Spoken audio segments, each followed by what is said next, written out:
I have attended your inner engineering program, I have seen some DVDs, I have read your books, and everywhere there are your brilliant views on various issues. It could be from the making of a nation to the making of a toy car, from the running of a household to the running of parliament. You have brilliant views on every issue that one can ever question. Yet I know very little about you. And here's a brilliant mind with an, for lack of better words, I'd say out-of-the-box thinking. So different, so refreshing, so enlightening. I'm fascinated and I want to know about your life. And I'd like to know that, were you just born brilliant? Did it begin from that very moment? I was a normal birth, I didn't come in a box. My mother had a normal child. Now, I'm really fascinated, intrigued that we're all here. But, the way you think, we wait to hear what you have to say.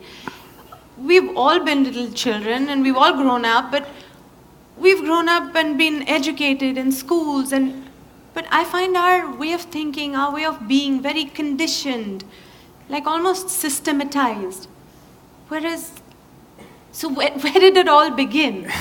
The question that you're asking is, do people grow up and blossom, or are they brought up by somebody? You will see the general expression is, I was brought up in this place, I was brought up in that way.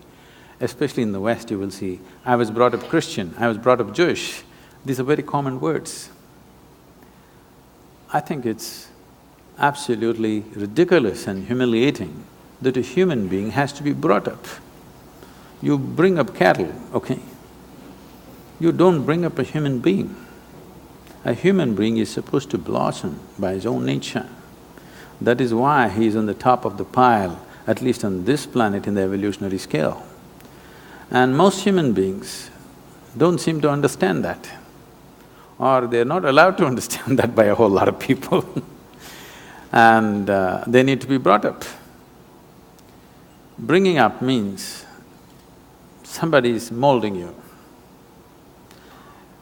Molding means it's a predetermined shape.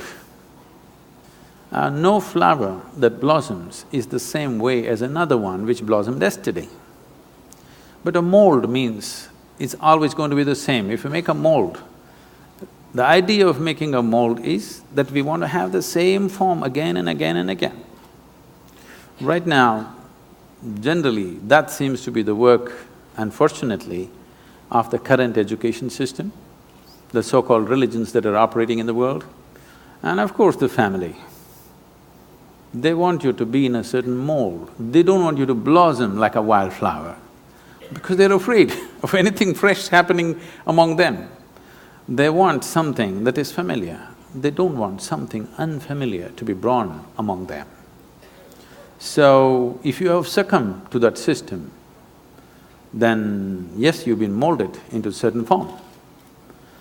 If you allow your humanity to blossom, then you will see you don't belong to any mold. This is the beauty of being human, that there is no a particular way to be. If you were a dog, you would be one way, if you were cattle, you would be one way, if you were a sheep, you would be another way, if you were a bird, you would be another way, a grasshopper another way. But to be human means there is no particular way. What is human is not defined, not described. It is just that. For every other creature on this planet, nature drew two lines. Within that, they have to play their game. For a human being, only the bottom line is drawn, there is no top line. But socially, people are trying to draw a top line for themselves. But nature has not drawn a top line for you, it's a limitless possibility. And this is what is freaking human beings right now, because they can't decide what they need to be. They're trying to be like somebody else. Only bottom line is set, top line has been removed. This is evolution. But wait, we still didn't quite get to… So, having said all that, I still didn't quite get it. So how was it when you were a child? Were you put into a school to go the systematic way, where you learnt your maths and maths and language, and and did you keep up with it? Do I look that educated? Don't insult me like that. Actually, when I go and stand in the line, in the immigration lines, and particularly in America, they look at me and say, "Can you speak English?" I say, I have that uneducated look, it's not easy.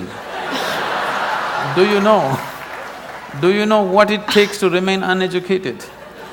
Education is just 20 years of going somewhere and getting one certificate. To remain uneducated, it's very difficult.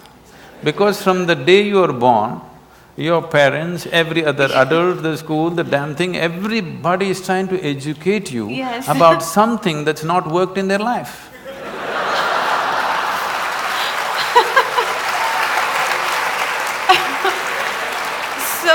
And then, did you also, like we all went through these confused teenage years of not really knowing where we're going? I mean, did you clearly know your path?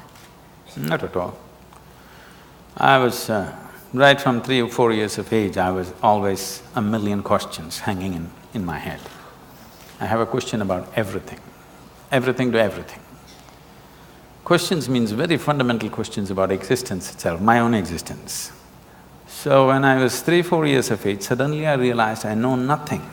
Know nothing means somebody gives me a glass of water, I do not know what is water. I know how to use it, I know if I drink it, it'll quench my thirst and so many other ways of using it, but I do not know what is water. I'm saying even today you do not know what is water. It's the only thing available in all 3 states on the planet. 2/3 of the planet is water, 2/3 of your body is water. If you think life, we think water. But do you know what it is? With all the scientific exploration, we do not even know a single atom in its entirety. Today our idea of science is learning how to use everything. Yes, we know how to use an atom, we know how to break it, we know how to fuse it, but we really do not know what it is. Any one thing, tiniest thing in the creation, we do not know in its entirety. This is the fact of life. Well, even something simple as what you started with saying, that looking at water, I mean, straight away I was taught water, H2O, and what it can do, and you can mix it with colors and it becomes that, you can drink it and it quenches your thirst, but I never looked at it and said, I don't really know what is water. Because nobody looks at anything. See, everybody is looking like this. Nobody has any attention for a piece of life here. They're like this. If you pay attention to one life, one blade of grass, one grasshopper, one human being, something else will happen. That's why we said life and love, because if you pay attention to one human being, some love will happen within you, okay? If you miss life, at least some emotion in that direction must happen to you. That will happen only if you pay attention to one. If you're looking at like this, these days it's become a fashion because you're on love on Facebook, you love the whole humanity.